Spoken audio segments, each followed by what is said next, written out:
Hi mga kalaps, nag-iikot-ikot kami ni Mars hanggang sa makakita kami ng pagpupudripan na street food. Ito, nakita namin siya kasi maraming taong. Kaya na-curious kami kung ano ba yung tinda ni Kuya. Kaya lumapit din kami. And ayan, paglapit nga namin, ang mga tinda niya, lumpia, kwek-kwek, calamares, mga mani, iba't ibang klaseng lumpia yan. Pero ang target talaga namin is yung kwek-kwek. Kaya sabi ko kay Mark, try niya muna ang isang piraso and after niya matikman kung nagustuhan niya or hindi, doon kami magbe-base kung bibili pa kami ng mas marami or hindi na. If magustuhan niya, bibili kami ng marami para pampasalubong din namin sa bahay. And ayan ngayon, nakuha niyang kwek-kwek is yung bagong luto pa, so umuusok-usok pa. Ngayon, ita-taste test niya na kung magugustuhan niya ba or hindi. At dahil nga mainit, paso-paso si madam.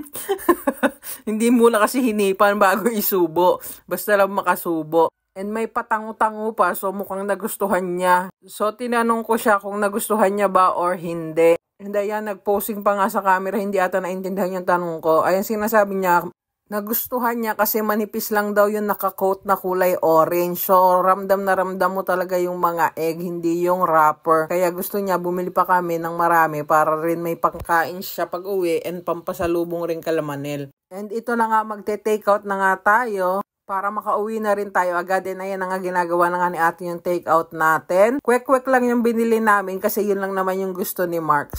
And dito nga ang ganap pag uwi namin. Ito ho ang pamangking ko, guys. Ito mga pamangking ko. Every Friday, nagdadala sila ng mga ganto nila. Parang mga accomplishment nila sa buong week. Dinadala nila dito sa amin. Tapos, bibigyan namin sila ng pera. Ngayon, tinatry ko. Ito si Bella, kasi kanya lang itong may dala eh. Si Yana, wala siyang dala ngayon. So, si Bella, tatry natin kung siya talaga sumagot nito. Kasi ang dami niyang check dito eh. Kaya tatanungin natin yung mga nandito. O, Bella! 8 plus 5. Ha? Anong iling? Eh, dito nasagutan mo eh. Oh. Ilan? Tinuro ni teacher? Ano? Oh, ito na lang, ito na lang. 4 plus 4. 8, ang galing ah. Oh, 5 plus 6. Yung 5, dadagdagan ng 6. Ilan? I-count mo. Count ikaw.